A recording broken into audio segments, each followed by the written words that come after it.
I think we can all agree that there's at least a decent chance that the New York Jets will miss out on the opportunity to draft either Kayvon Thibodeaux or Aiden Hutchinson at that 4th overall draft pick. But I'm here to let you know today that not all is lost if that draft day scenario presents itself. Let's go ahead and let's get after a 7-round Jets mock draft.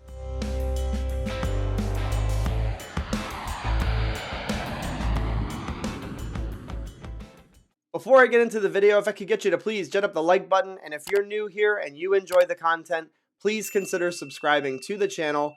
I want to let you know we'll be live this upcoming Wednesday night, and we'll be discussing all things Jets offseason. The link for that stream will be in the description. In the offseason, there is no shortage of disagreements. Fans will fight tooth and nail for the players that they covet and that they believe will make the New York Jets a winner. But the one topic that fans most frequently agree on, actually, is that if Kayvon Thibodeaux or Aiden Hutchinson are available at the 4th overall pick, I think we all agree that the New York Jets will go ahead and turn that card in, land themselves a blue chip pass rushing threat on the edge for hopefully the next 8 to 10 years. And so what will happen if that scenario comes to fruition? What will the New York Jets do? And I have to thank my, my community members, the people that follow me on YouTube. You guys gave me the idea for this video, so we're going to go ahead and we're not going to waste any more time. What are the New York Jets going to do if both of those players are not available at the 4th overall pick? With the 4th overall pick in the 2022 NFL Draft, I have the New York Jets selecting offensive lineman EKWONU out of NC State, 6'4", 320 pounds. This is a guy that can move laterally and would be a great fit in our scheme. I think that he imposes his will in the running game. This is a strong guy with long arms, has the length necessary to be a really, really good offensive lineman in the NFL. The one thing that I read about in reports and in doing my research is that he does struggle somewhat with inside moves. It's certainly something that he can work on at the NFL level. I don't think this is a reason to not draft him, but it is one of the knocks that I saw on him. The thing with this draft pick that is interesting is that the New York Jets already have George Fant at left tackle, who they feel very good about after 2021.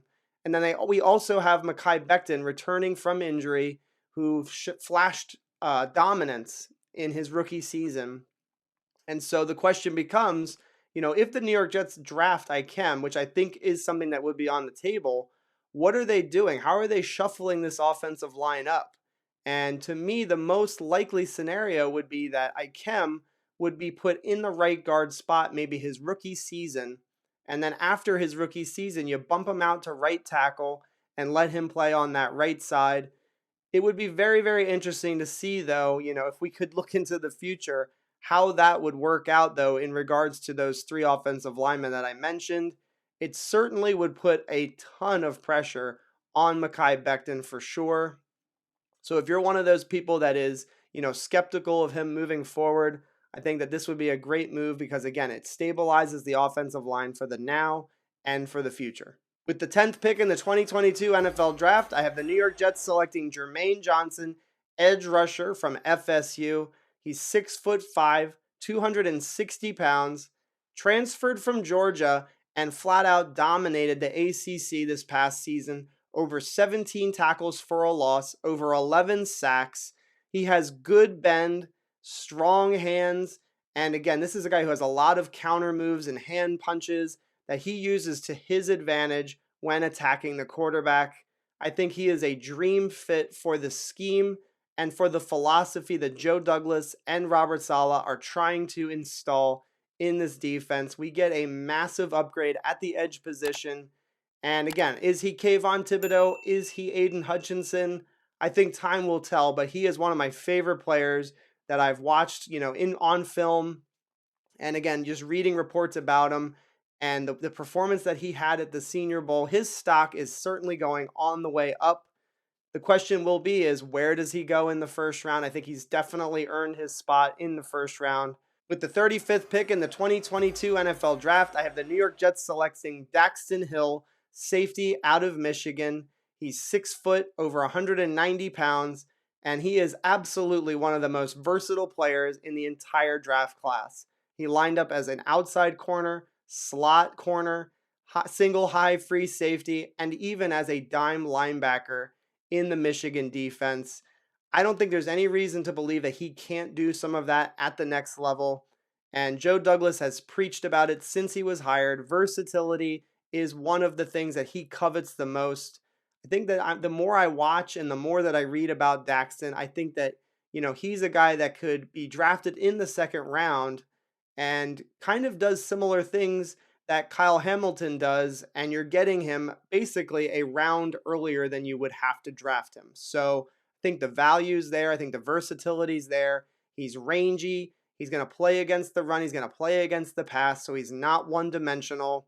I think it's a great fit, and again, fills a massive need for this defense. With the 38th pick in the 22 draft, I have the New York Jets selecting wide receiver David Bell out of Purdue. He's 6'2", 210 pounds, and he is a route running technician. He uses great fundamentals and technique to create separation and to get open.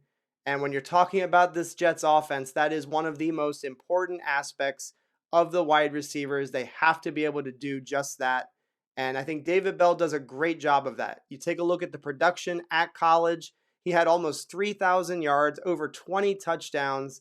Really, really impressive stuff out of David Bell. And you look at the value, where you're getting him in the draft in that early second round.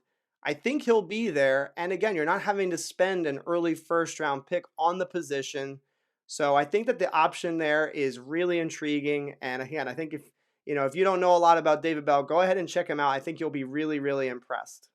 With the 69th pick in the 22 draft, I have the New York Jets selecting linebacker Brandon Smith out of Penn State. He is a tall, long, physical, athletic linebacker that I think will be a great fit for this defense. He plays with an aggressive attitude, hits very, very hard.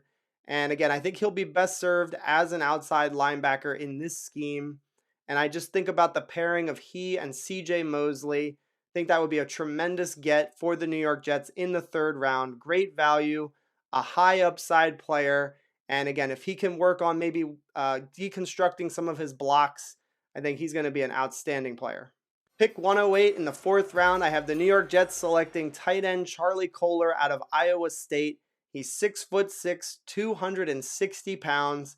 And he uses his size to his advantage in the receiving game. Over 2,000 yards and over 20 touchdowns in his career in college football. He does a great job of adjusting to the ball in the air, uses strong hands to pluck it out of the air.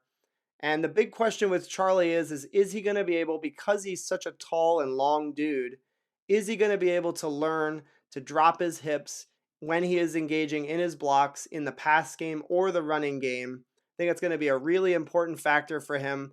But I believe in Ron Middleton, our tight ends coach. I think he'll be able to coach this guy up. And the value in the fourth round is outstanding. It's a deep tight end class. And I think you've got a guy that you can develop and grow in this offense. Pick 114, I have the New York Jets selecting running back Tyler Algier out of BYU. 5'11", 220 pounds. This is a physical running back that does not go down easily.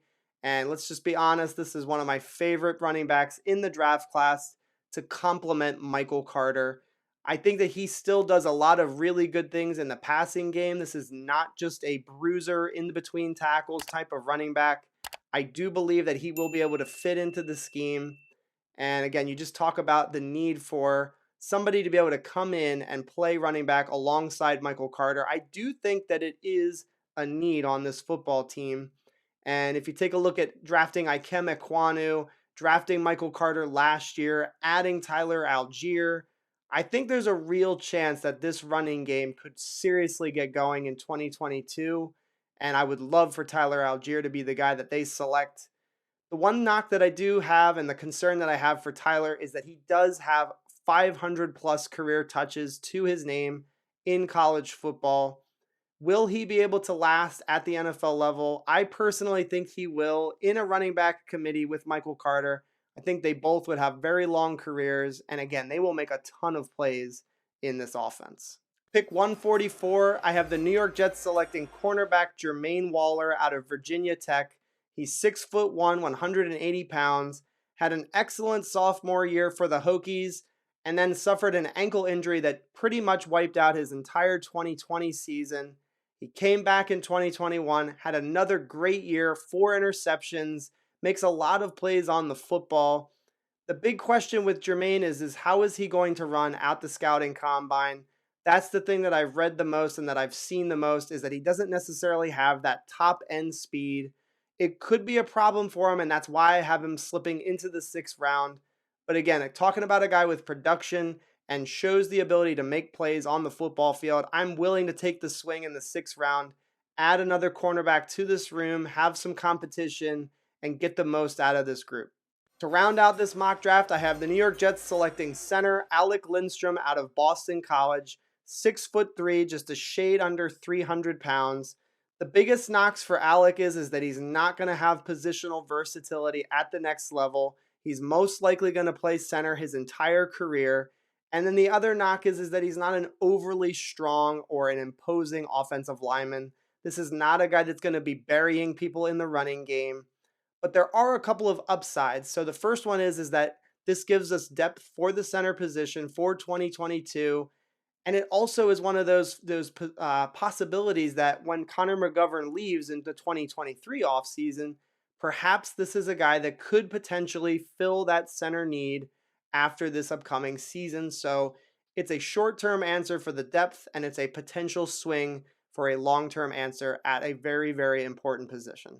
So there you have it. The New York Jets will not be doomed if Aidan Hutchinson and Kayvon Thibodeaux are not available at 4. I think that they will still be able to address that edge position. Although I took Jermaine Johnson at 10, there is nothing that says they have to do that. They can go out in free agency and be aggressive and sign some players. But then there's also some guys in that 2nd and 3rd round range that they could target and go after, and it would improve our pass rushing situation. So let me know what you guys think in the comments about my mock draft, about the idea and the prospects of not being able to land Aidan Hutchinson or Kayvon Thibodeaux. I look forward to reading and responding to all of your comments. Thank you so much for watching. I hope you have an awesome day. Go Jets, and I'll see you guys next time.